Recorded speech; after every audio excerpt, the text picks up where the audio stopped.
시골서 중학교 다니고 시험을 그 당시에 농촌학교에서 한국서 그래도 제일 좋다는 학교가 경기고등학교라는 것은 알았습니다. 그래서 제가 촌놈이 경기고등학교를 가겠다 했더니 우리 아버지가 매일 걱정하세요. 이게 하숙비도 없고 서울로 유학 보낼 수가 없는데 매일 그 걱정하세요.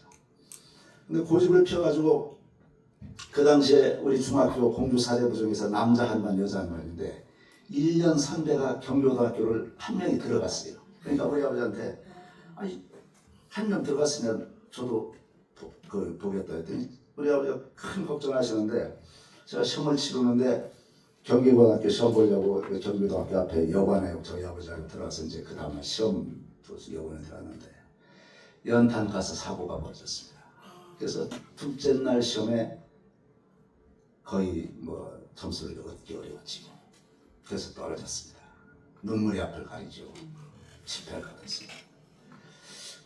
그래서 그 당시 이제 합격생이라는 잡지를 보니까 서울에서 시설이 제일 좋은 학교가 미아리에 있는 신일고등학교 학교 광고가 나와요. 이름도 알려지지 않던 학교인데 어차피 제가 가고 싶은 학교 못 갔으니까 시설이나 좋은 학교 가겠다 그래서 신일고등학교를 지원했습니다. 근데 신일고등학교가 다 중학교에서 고등학교를 그냥 시험 없이 올려보내고 28명만 시험으로 뽑는데 하필이면 저 같은 촌놈들이 학교 시설 좋다니까 막 몰려들어가지고 28명 뽑는데 경쟁률이 한 14대 1쯤 됐어요. 그래서 어떻게 해서 이제 합격이 돼서 가는데 그 학교가 바로 미션 스쿨입니다. 예배를 받습니다. 성경을 읽게 됐습니다. 그래서 저는 성경을 읽고 예배를 드렸어도 하나님을 믿지 않았습니다. 근데 대학교를 들어가서 3학년 때 이제 공부를 하는데 저희 동생이 저희가 6남매인데 위에 누나들 셋 있고 밑으로 남동생 있고 제가 장남인데 우리 동생이 자꾸 쓰러지기 시작합니다. 입술이 새파랗고 쓰러지고 실신하고. 그래서 저희 농촌에서는 돈이 없으니까 침이나 맞추고 체했다고 해서 약이나 사먹이고 했는데 이게 낫습니까? 그래서 우리 동생이 자꾸 쓰러지는 걸 보고 제가 대학교 때 하나님 우리 동생 살려주신 제가 믿겠습니다. 기도를 했죠. 근데 어느 날 갑자기 대학교 3학년 4학년 때 저희 아버지가 서울로 올라오셔서 애를 데리고 우리 저 동생을 데리고 그래서 대학병원에 입원을 시켰습니다. 그래서 이제 진단을 했더니 선천적으로 심장에 이상이 생겨서 이것을 수술을 해야 되는데 8시간 정도의 수술을 해야 되고 심장을 여는 수술을 해야 되는데 즉석에서 신선한 혈액을 한 8명 내지 10명이 공급을 해줘야 된다. 그러니까 매일 하면 헌혈피가 좀 안 된다 입니다. 그래서 그 당시에 제가 행정시험을 합격해서 연수 중이었었는데 행정고시 동기생한테 그 얘기를 했더니 행정고시 동기생들 한 10명이 와서 헌혈을 해봤습니다. 이거 바로 요 근처입니다. 서울대학병원에서. 8시간 동안 대수술을 하는 도중에 처음으로 이 근처에 있는 어느 조그만 교회에 가서 기도를 했죠. 하나님 살려주세요.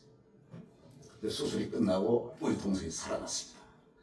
근데 그러면 이제 정상적인 사람 같으면 바로 교회도 가고 해야 되는데 또다시 하나님이 이 건강을 회복시켜 주신가 다시 이제 제가 대학은 법과대학교인데 원래는 경제관료가 되겠다 해서 행정고시를 했는데 그래도 변호사 자격은 따야 되겠다 해가지고 다시 욕심이 벌어져서 교회 갈 생각하고 다시 고시 독서실에 파묻혀가지고서 다시 공부를 시작했습니다. 근데 군대 영장이 나왔어요. 사병을 입대하는 군대 영장이 나왔는데 병무청에 가가지고 사법시험 1차 시험을 합격했으니까 2차 시험 보고서 갈 수 있도록 한 6달 연기해달라고 부탁했습니다. 합법적으로 연기해달라는 것이죠. 군대에 안 연기했다는 거예요. 병무청 공무원이 그 별거 아니다. 간단하다.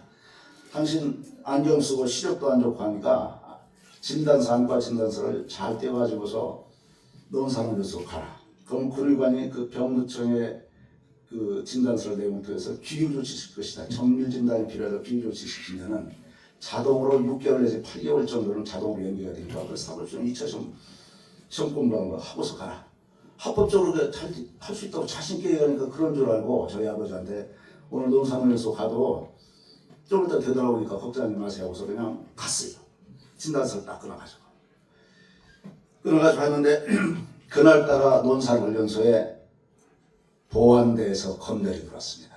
군의관이 이 진단서를 딱 보는 순간에 보안대 검열관한테 혹시 의심을 살까봐 진단서를 보자마자 읽어보지도 않고 오병주 현역병이 입대. 바로 논산에서 그대로 판단해버렸어요. 그러니까 사법고시 공부는 이제 사라져버렸습니다. 밖에서 열심히 공부해도 되게 어려운 시험을 논산훈련소에 가서 장교도 아니고 쫄병으로 가서 2등병 병장으로 가는데 합격할 수가 있겠습니까? 그러니까 사법고시의 가능성이 이제 완전히 사라졌죠. 이제 군대로 끌려갔습니다. 논산훈련소에 들어가니까 대가리파 이제 장교로 여기는 아르티시 성이니까 장교로 되게 계셨겠습니다만 쫄병들 생활은 삭막하죠. 대가리파가 두드려 패고 기합 주고 공부한다는 소리가 명함도 못 내밀죠. 근데 논산원에서 이 삭막한 환경 속에서 어느 날 일요일날 주일날 교회 갈 사람 나와 그러더라고요. 그래서 처음으로 그때서 교회를 갔다 손을 들었습니다. 그래서 논산훈련소 교회에 갔더니 그 당시에 울려 퍼진 찬송가가 아니라 복음성가인데 군인교회에서 이 찬송가가 울려 퍼졌습니다.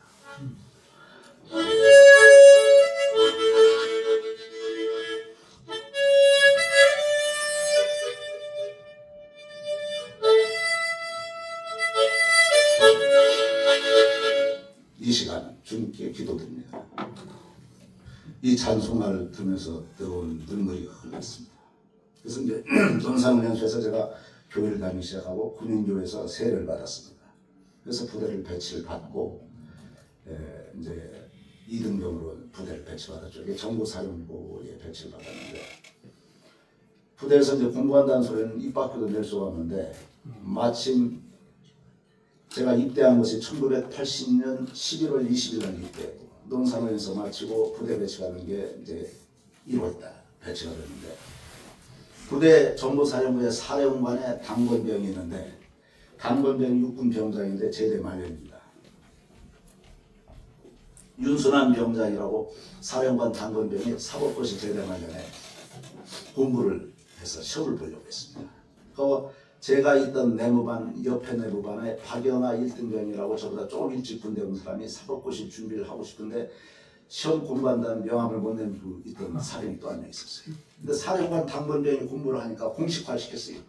사법시험 시험 본다는 애 3명, 사병 3명을 열의를 시켜주는데 일과 시간에 열의 시키면 군대에서 큰일 나니까 똑같이 군대 생활을 하되 일과 시간이 지난 6시 이후에 야간 시간에는 공부할 수 있도록 해줘라는 것이 공식화됐습니다. 그래서 군대에 창고를 하나 내줬어요.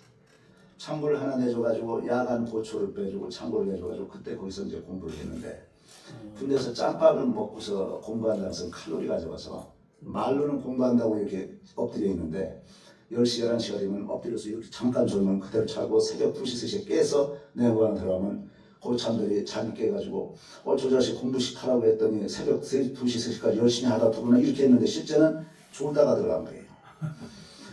그래서 그때 입대해가지고 하나님의 도우심으로 그때 이제 합격을 했습니다. 그래서 이제 육군 병장 그 1등병 2분은 이제 그 당시에 합격은 안 되는데 정보사령부에서 그 후에 그 박영하 1등병도 그 후에 세월이 1년 지나서 나중에 다른 예하부대로 해서 그 사람도 합격이 나중에 됐습니다. 그 사람 이제 판사로 갔고 저는 이제 검사로 갔죠. 그래서 이제 검사 생활을 제가 하게 됐는데 원래는 제가 상식적으로 뭐 그렇게 신앙이 깊지 못했습니다. 믿지 않던 시절에는 어린 시절에 이런 생각을 많이 했어요. 누가 무슨 예수님, 하나님 얘기를 하면은 하나님이 선악과는 왜 만드셨어? 선악과 만들어서 왜 죄를 짓게 했어? 그건 또 하나님이 뭐 하려고 다른 거 만든 건 모르겠는데 모기, 파리, 바퀴벌레, 뭐 빈대 뭐 이런 거 만든 거 보면 이상해. 그거 뭐 왜 만드셨어? 이런 질문을 많이 했어요. 하나님이 천지만물을 창조하고 사람을 창조했던데 맨날 학교에서 배운 것은 네안데르탈, 크로마뇽, 화석 쭉 진화론을 가르쳤습니다. 그럼 그 반대했죠. 그러면 하나님이 저는 이제 농촌에서 누구나 다 불교 저희 어머니 아버지도 절에 다니시고 했으니까 불교적인 관점을 많이 가지고 또 제가 고시 공부할 때 공주 영원사 400년 된 절에 가면 새벽 3시 4시면 스님들이 딱딱 새벽 3시 4시에 예불 드는 소리에 잠이 깨거든요. 저를 기울치면 하는데 교회 다니는 사람들 너무 게을러 이런 생각도 많이 하고 그리고 백두산 남산 꼭대기 올라가는데 요길로도 가고 저길로도 가고 여러 개 있지. 무슨 불교, 예수교, 무슨 뭐 천주교, 유교 뭐 어쩌고 다 있는 거 다 백두산 꼭대기 올라가는 길이 다르지만 결국 꼭대기 같이 올라갈 수 있는 거 아니야? 이런 얘기도 해요.